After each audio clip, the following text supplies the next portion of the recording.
இன்றைக்கி நம்ம வீட்டில் சுட சுட சோறு அப்புறம் மட்டன் சுக்கா பாருங்கள். மட்டன்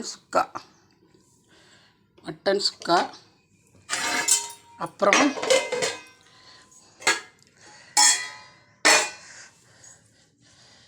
நெஞ்சு கறி போட்டு மட்டன் குழம்பு பாருங்கள்.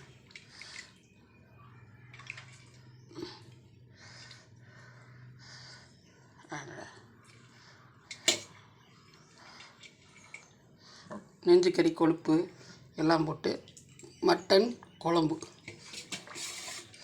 பாருங்கள்.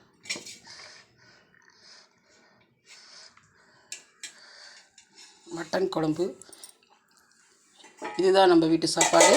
எல்லோரும் வாங்க சாப்பிட்லாம். இன்றைக்கி திருமணநாள் பிறந்தநாள் கொண்டாடும் அனைவருக்கும் நல்வாழ்த்துக்கள். இன்று போல் என்றும் வாழ இறைவனை பிரார்த்திக்கிறேன். ஓகே, பாய்.